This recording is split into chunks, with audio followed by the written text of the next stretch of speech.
Hello, good evening, and welcome to the Real Estate Plate. As always, I'm your host, Nick Sakals, coming to you live from the WGBB studios here in lovely Merrick, New York. And I'm saying it's lovely because it's not snowing. Hope everybody did okay with that snowstorm we got. Winter is officially here. I mean, winter is officially here today, as of December 21st. That's the calendar date for winter beginning.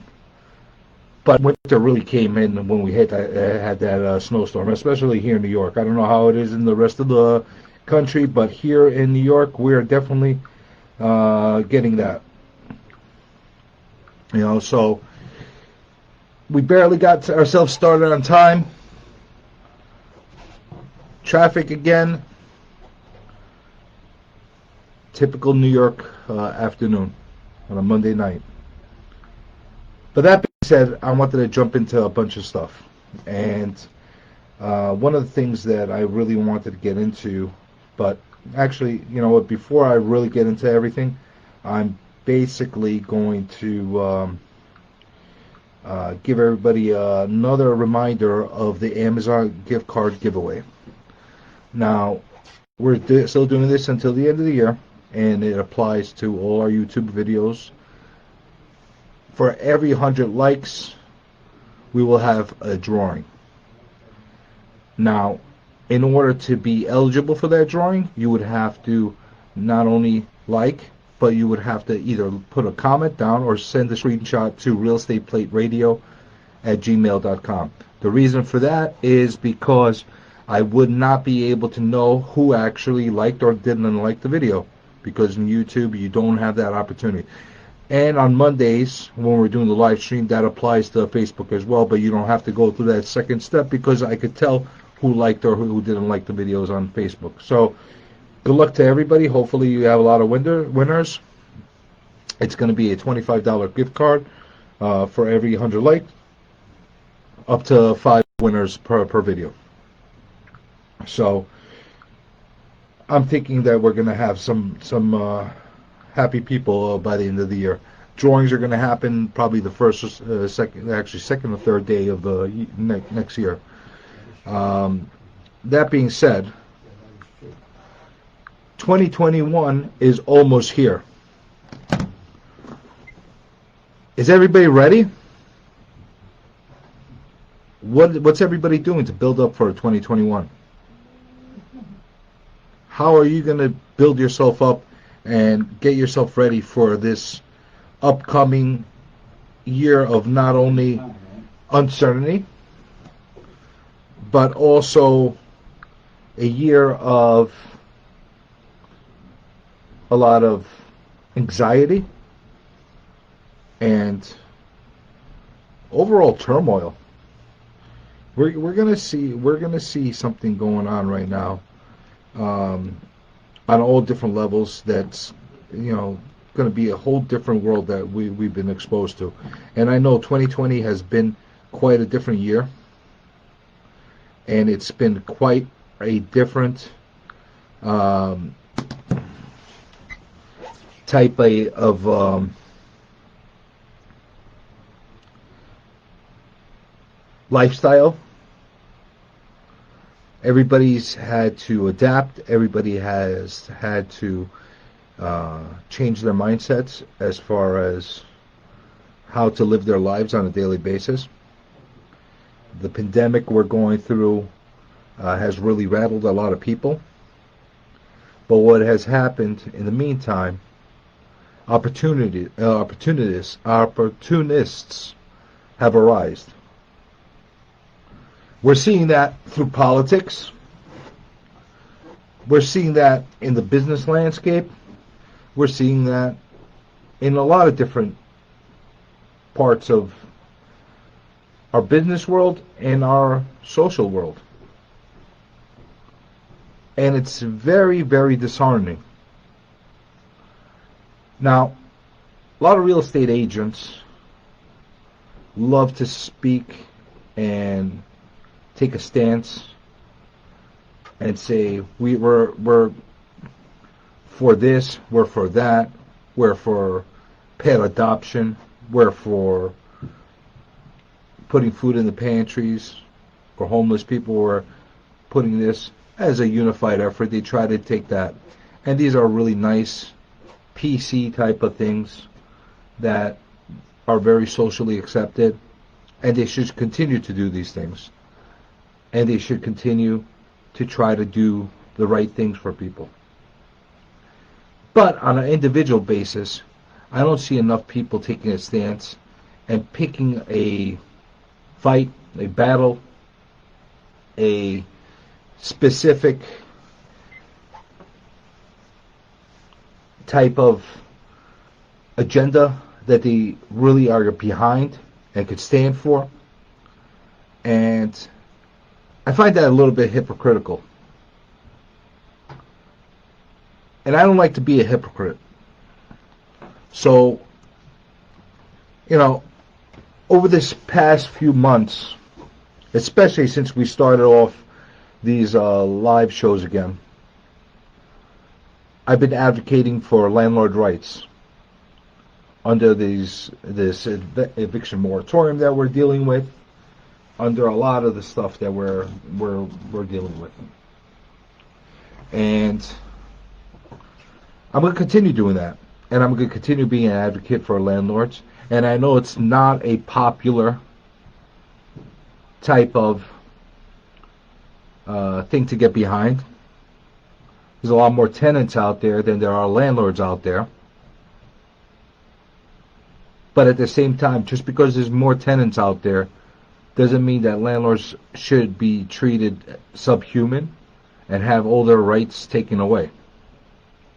So I'm going to continue to look into this and to report to people and do everything I can with my big mouth, with this microphone in front of me, with the help of Trevor here,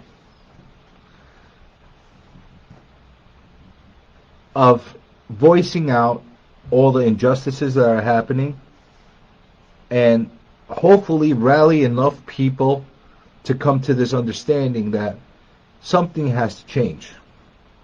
Because if it doesn't change, it's only going to get worse. And just recently, they just went through that last stimulus scenario, yesterday, the day before, on what they wanted to do. Then they wanted to put some rental relief in there. But I'm telling you, whatever they're going to put in there, and that's going to be that rental relief that's going to be in this next stimulus package is going to be very targeted towards people that have been affected by the coronavirus, COVID. And they should be helped. And I've been saying this from day one. But here's the problem.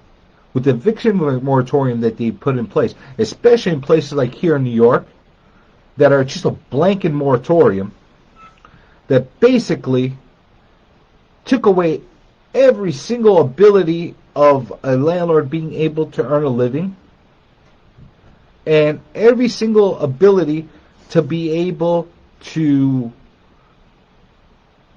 take people out or evict people from places that are not doing the right things, and they're manipulating the system, and they're taking full advantage of this moratorium as if they have every right to, and they're screaming and they're parading and they're saying cancel rent.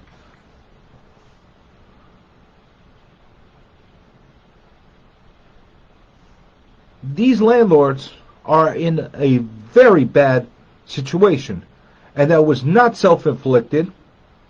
That was inflicted by the laws, by the mandates that were put under. Not even the federal mandates. These are local mandates that made them more severe.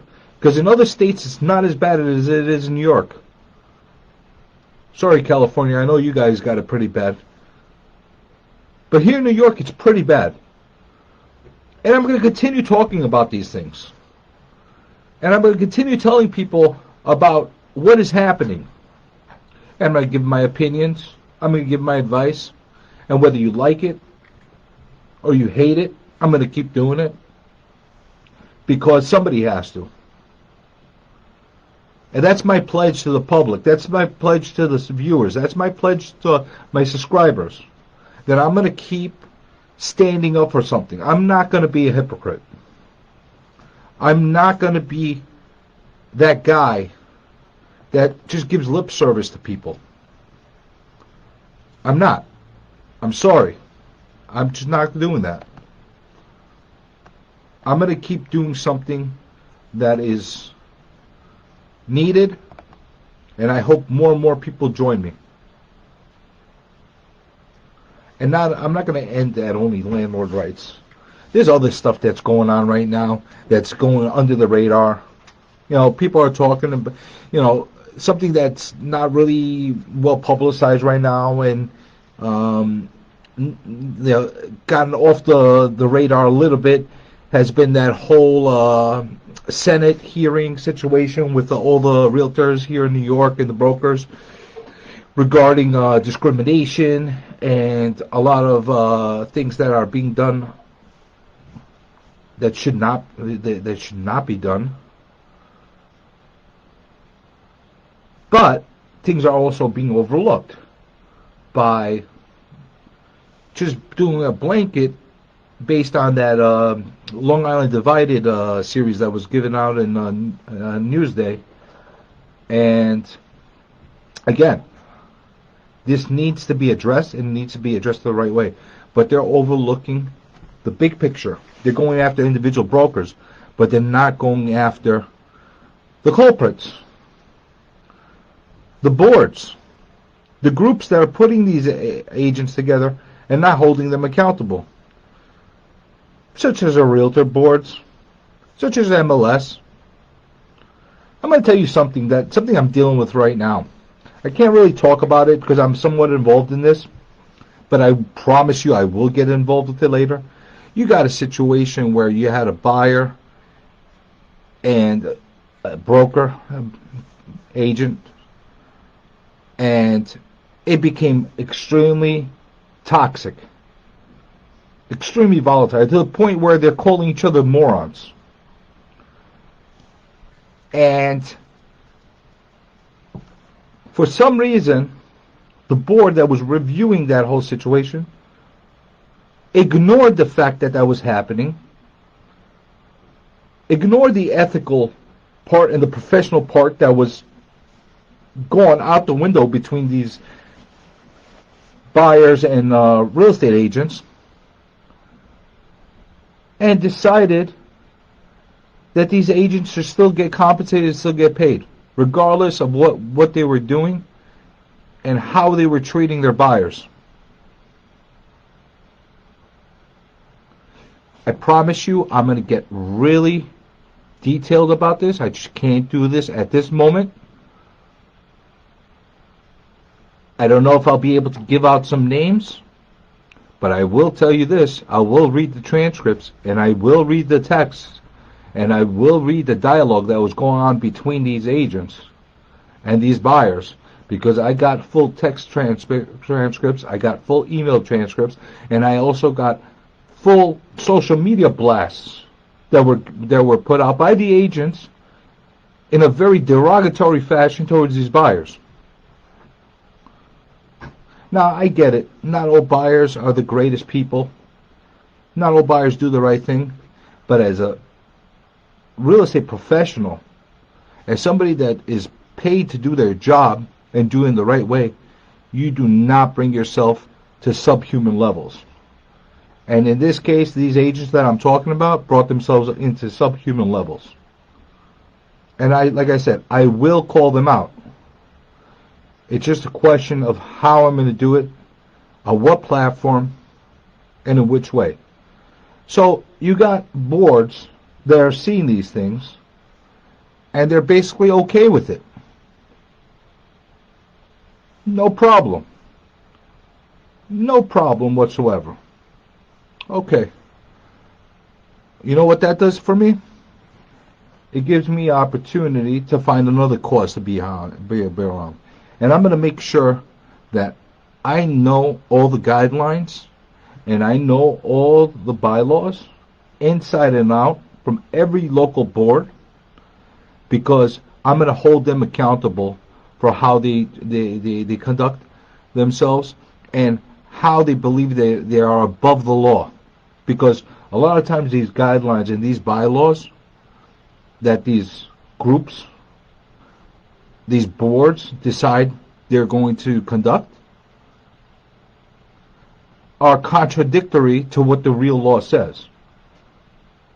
And I don't know about you, but I don't know any type of field where you can make your own little board and your own little group and decide that you are above the law. But it's okay. We'll get into that. I promise you. That gives me a lot of stuff to talk about in 2021. And I will be a proponent of getting a lot of this stuff exposed and opened to what the public should know. And I'll give a lot of little dirty little secrets that are happening right now. Because there are a lot of dirty little secrets and nobody wants anybody to know. And of course we're gonna keep everything super tight knit between our group, and nobody's gonna whistleblow to each other, because you don't do those kind of things. But you know what? I got nothing to lose. I'm gonna bring up everything the way I need to bring it up. And if they want to call me out on what I'm saying, prove me wrong. You know, I put out an invitation to anybody on our local MLS board to come and visit me on the show. If you don't want to come here 6 to 7 on Mondays when I'm doing it live, that's okay. I'll work with you. I'll cooperate. Because that's what I do. I cooperate. I'll do a Zoom meeting. I'll do a Microsoft Team meeting. I'll do a Viber. I'll do a WeChat. I'll do whatever you want. As long as you're willing to come and answer some of my questions. Because I'm not getting any answers. And nobody's looking to give me answer any of my questions. But again, I'm going to get into that. I know it's a little bit small, cloak and dagger what I'm saying. And it's not necessarily giving you a lot of information. But there's so much behind what I'm talking about that you're really going to need to hear the whole story to understand. And you will get the whole story. So let's go back to what I was saying right now. We can't be hypocrites. As real estate professionals, as real estate agents, brokers, people that have a fiduciary duty to be there to give solid advice, guide people in the right way for all their real estate investments, give the public a pathway to become real estate investors. We have an obligation to stand up for what we're talking about. And everybody loves to talk about the ethics. Everybody loves to talk about working in different ways to help society. But they're not doing anything. They're talking a lot. They might be doing a dog adoption every so often, which is nice for the dogs. It's a nice, humane thing to do.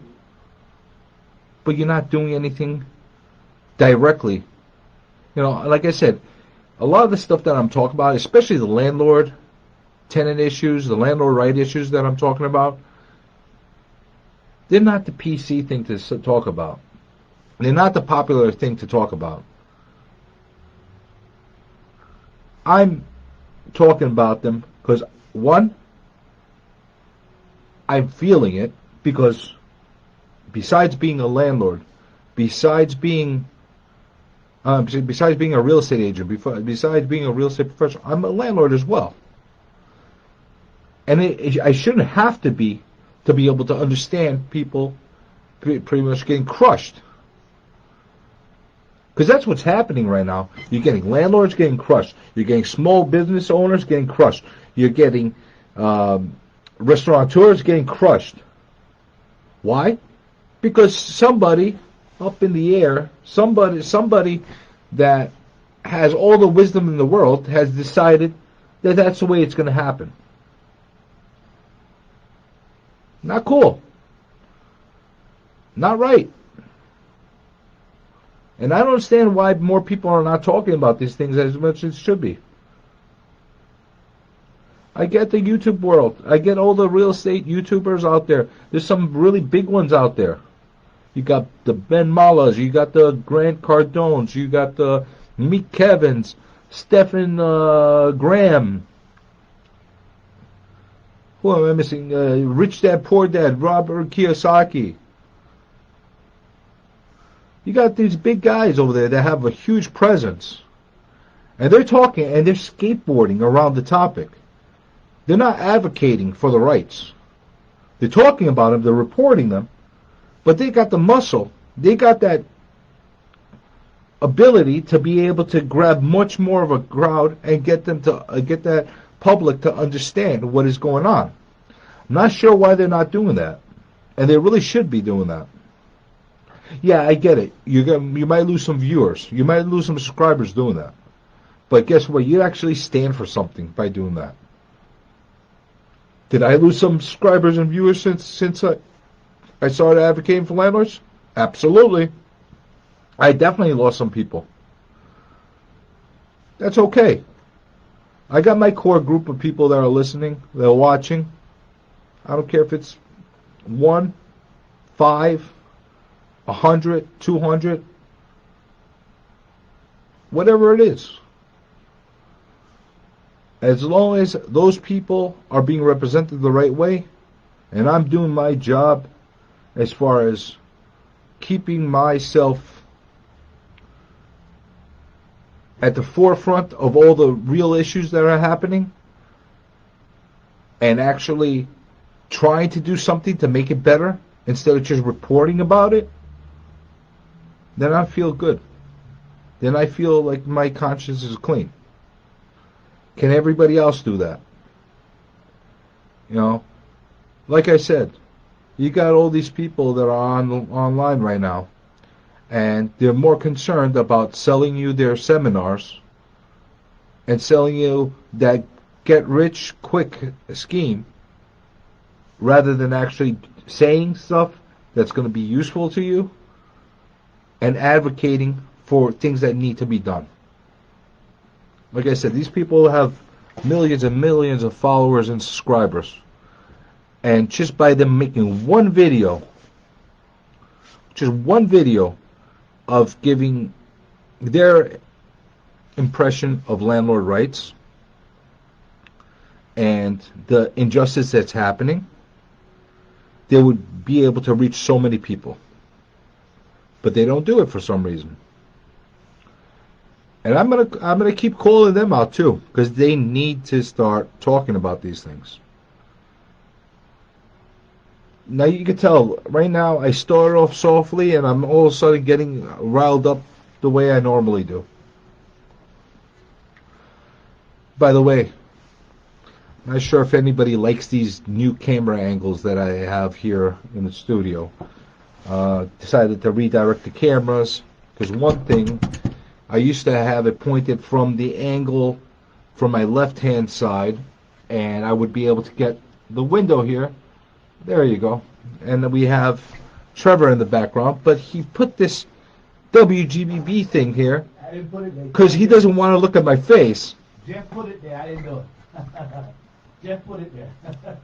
So Jeff put that thing there because he wants no interaction between me and... They had it over here, and somebody was complaining it's over there and put it over there. So. I want a nice clear window to be able to see Trevor. Why can't I do that? Why can't I have a nice clear window of Trevor? There you go. No, I can't see you again. You can't see me again? No. Not only I want to see you, the public wants to be able to see you. How's that? There you go. There you go. Anything for you, Nick. That's it. It makes me feel like there's another human being here with me, and I'm not just screaming into a microphone all by myself. See, that's what happened. I got on a tangent. I didn't even say the phone number. Oh, wow. I do that a lot. And I catch myself after the replays. Oh, really? Oh, okay. So just in case somebody actually wants to call in, the number here is 516-623-1240. 516-623-1240.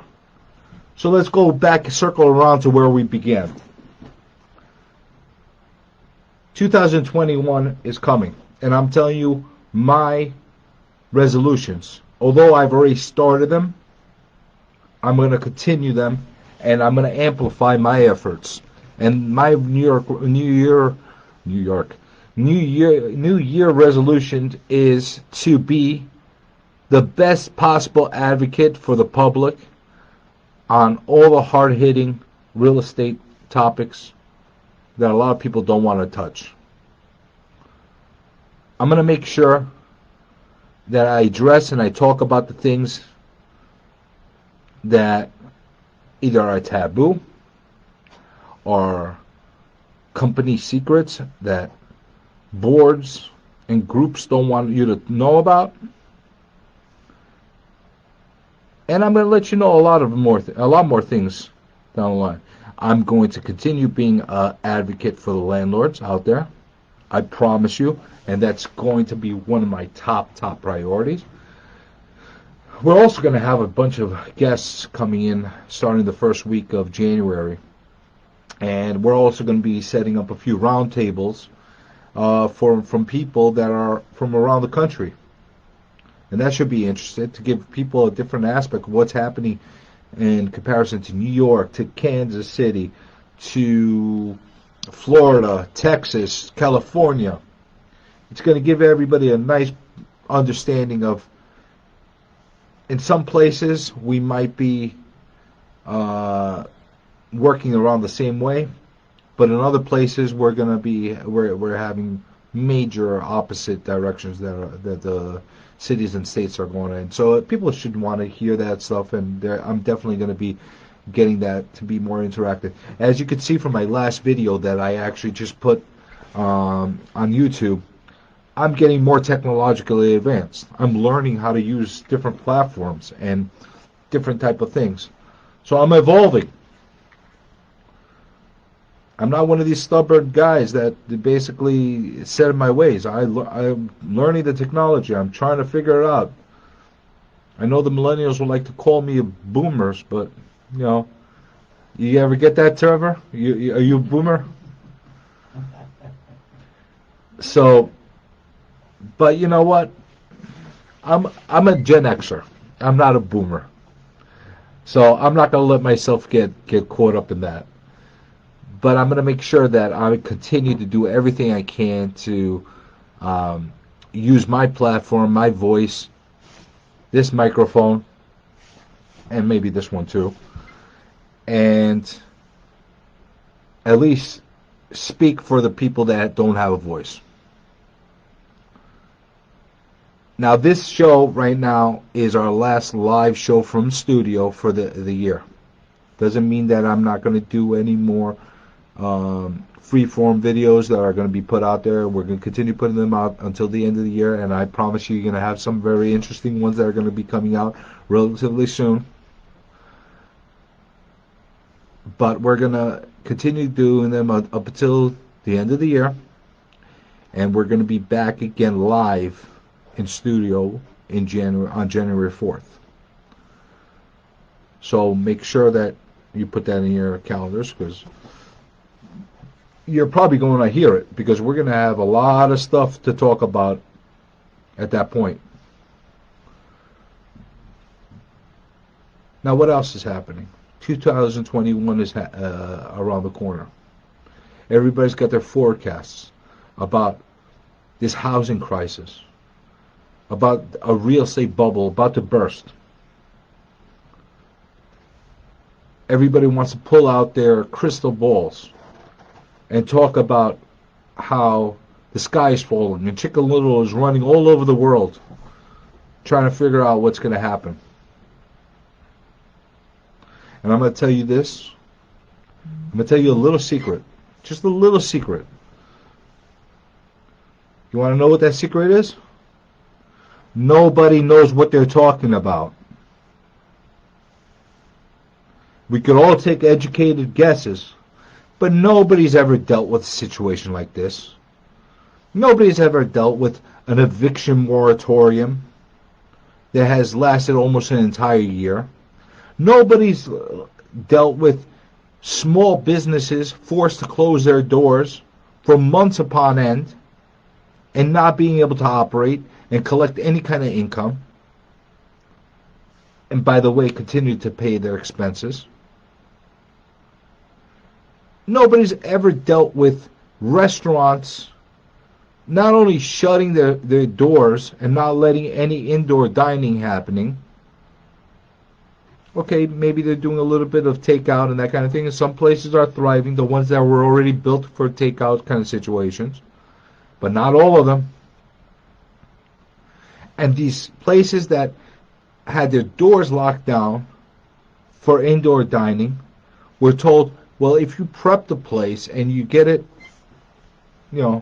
compliant with our socially distant type of mentality and make it COVID compliant. I don't know how you make something COVID compliant.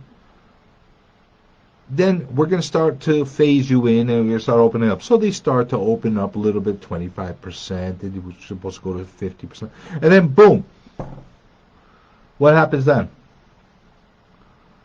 Now you're going to shut down dining again. You just had all these businesses spend thousands and thousands of dollars.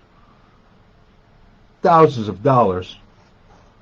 Collectively, I don't know how many millions upon billions of dollars must be spent in all this retrofitting of restaurants. And not only restaurants, all other publicly accessible type of scenarios. Maybe grocery stores, that kind of thing. All to be told, shut down your indoor dining. Again. Where's the end? And I get it. I said this before. I'm going to say it again. I'm not completely ignorant to what's happening right now in this world. I get it. There's a COVID virus flying around. We're in the midst of a pandemic. I'm not denying that. I'm just saying, if you're going to make the laws and you're going to implement them, then you need to figure out how to be able to keep everything going. You're going to keep printing out money. Well, I'll tell you something. These small businesses, these restaurants, these landlords saw no money whatsoever. Are either not getting any money or not enough money to be able to continue to sustain. So what's happening in the meantime? Jobs are being lost. Places are shutting down. Is there going to be a real estate bust in 2021? Well, that's not a quite easy question to answer. And I'll tell you why. Right now you have the major metros, and we talked about this before, where everybody's escaping. They're leaving New York City. It's escape from New York. It's going to continue happening for months. I don't see that dissipating anytime soon.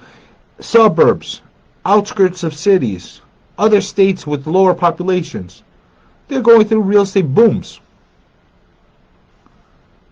They're basically going through the process of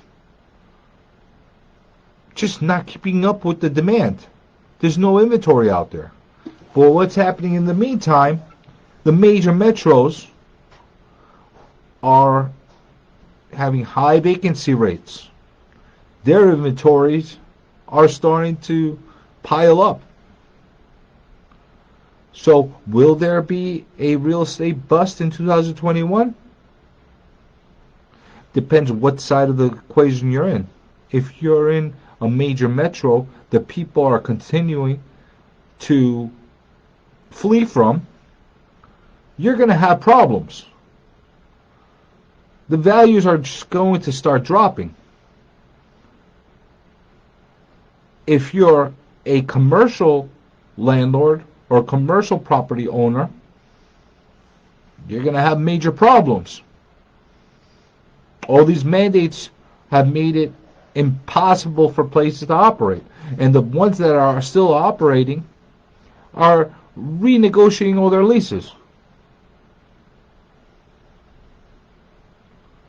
If you're a landlord and you're getting hammered constantly on residential properties and you're getting no income, and by the way, something that's completely overlooked is a lot of these landlords can't refi to get some more money out to be able to sustain, because the banks won't lend to them because they're not getting any income because their tenants are under eviction moratorium. And I'm going to say this one more time. I'm going to be very clear with this.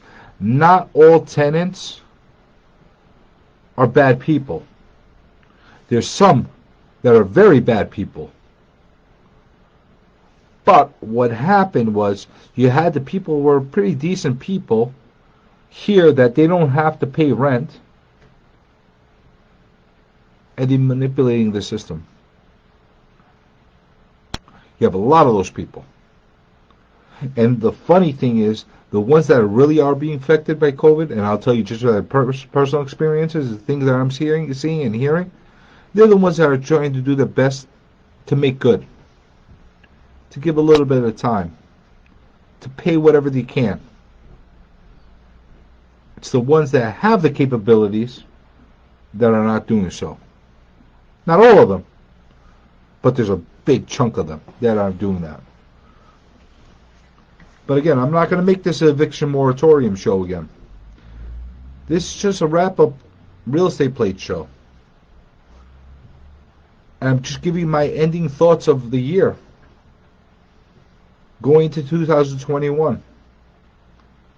We're going to have a bust in some sectors, guaranteed. In other sectors, it's going to take quite some time before we see any kind of bust. In the residential sector, that are not directly affiliated into major metros like New York City, we might see this going on all the way to the end of 2021. No guarantees when it's going to happen, but it's not going to be overnight. The inventory levels have to catch up. The interest rates are still low. They're about to release some more stimulus. The market is going to continue to thrive until things start to level out a little bit with this COVID situation, and people start to somewhat go into a form of normalcy. Because I'll tell you something, we're not going to be normal the way we remember normal anytime soon, if we ever go back to that. 2020 has scarred people. It has changed people's mindsets. In some ways, it's made them stronger. In some ways, they made them weaker. But it's changed them, for better or for worse. You know, it's made me a little more grizzled, I'll tell you that much. You know, I'm not that same happy-go-lucky guy that I always was. Not that I was happy-go-lucky to start with,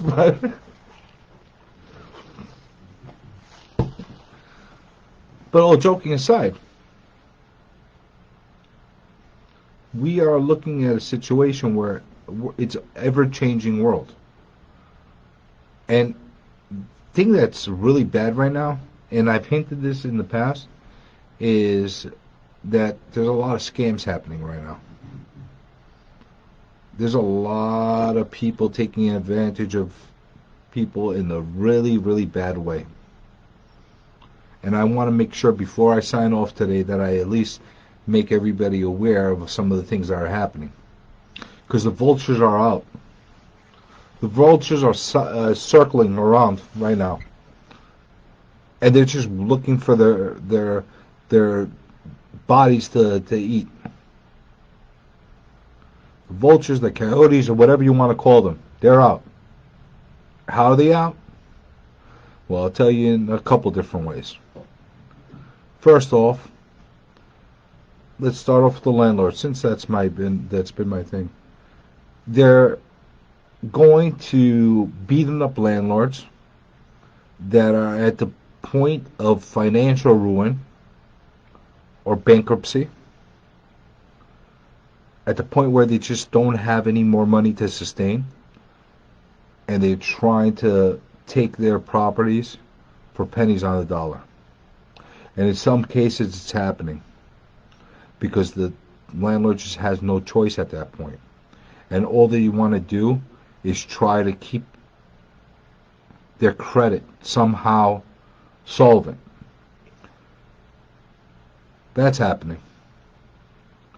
You have a lot of these people trying to intimidate and scare people into selling their places by telling them the market's going to annihilate, regardless of what the media says, and regardless of the fact that we're in a boom right now in certain places, because it's happening in suburbs. They're going to the little old ladies, they're going to the little old guys, and telling them, listen, this market's going to blow up.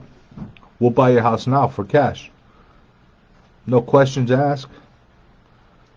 No real problems, as is. And they're taking those properties from these little old ladies and these little old guys, or people that have some kind of mental disability. And this is happening. If you think I'm joking, look around. See how many of these places that are fixer-uppers are selling before you can blink it. Take a blink of an eye. They're getting knocked down.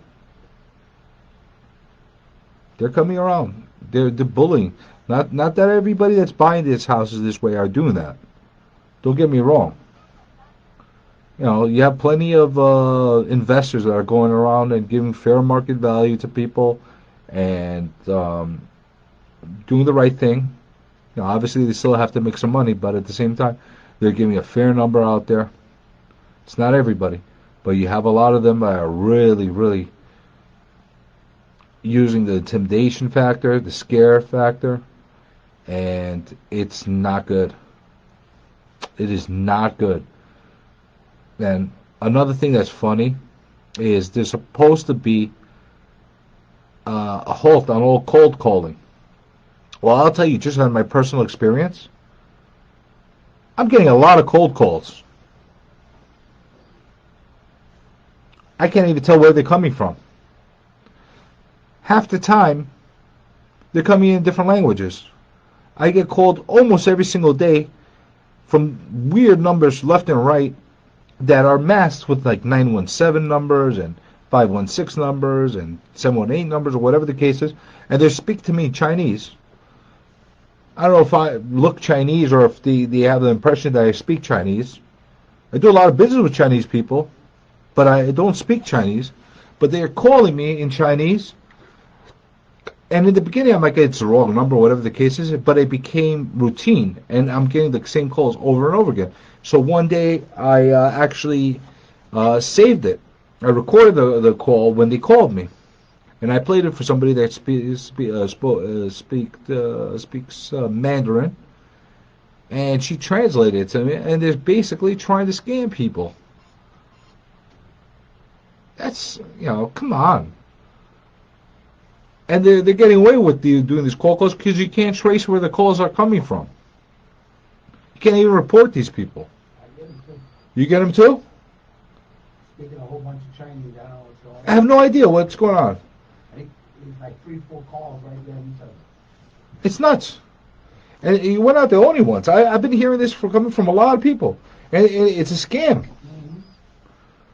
Like in the beginning, I'm like, maybe it's like people that are calling me about, like, because I do a lot of business with Chinese people, Okay. and a lot of times they speak broken English, or sometimes they'll just think somebody there that speaks Chinese, or whatever the case is. I get the same thing with Spanish a lot of times. Yeah. I could communicate a little bit better with Spanish because I speak a little broken or that kind of thing, but when it comes to Chinese, I know ni hao, and that's about it. That's where it goes to the voicemail. But you can't tell because they're coming all random numbers. Then I thought maybe because there's a Chinese show right before me Right. that they're calling me because of that. I was trying to give the benefit of the doubt, I got you. but they're out in full force scamming people. You're right. It's nuts. Then you got all these solar people coming out with their unbelievable deals. Everybody's doing unbelievable deals. You're getting door-to-door salesmen coming around trying to convince you to change your windows. You got to be careful. You got to be super careful. There are so many people out there to take advantage of good, hardworking people, and they have no conscience. No conscience whatsoever. It sucks. It's not good. So be careful. The scams are in full effect. The con artists, they're out there. If it's too good to be true,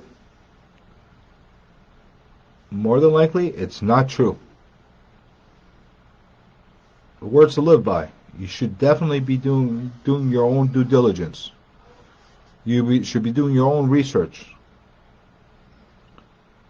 If somebody's telling you that they'll buy your house for X amount of dollars, at the very least, I'm telling you this, call in 4 or 5 agents. Everybody says 1, 2, 3. No, call 4 or 5 agents in there. They're more than willing to come in, and they're more than willing to come and give you a fair market analysis, an evaluation of what they think it's worth, how much it would sell, that kind of thing.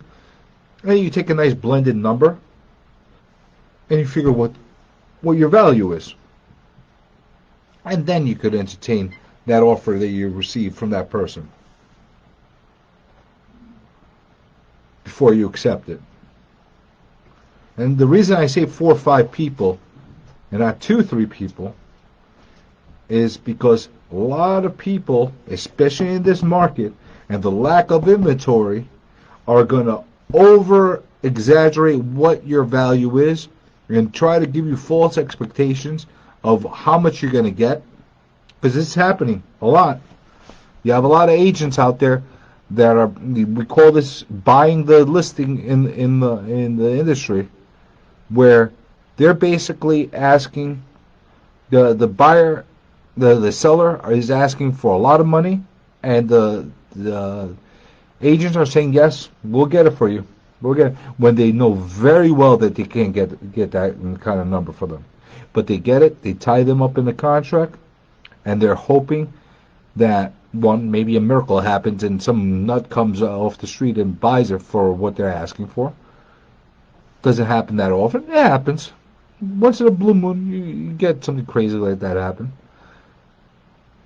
But they're hoping that over time, and the fact that they have that seller tied up, that they'll be able to whittle that seller down to accept something that's a lot lower than what they were either promised or expecting.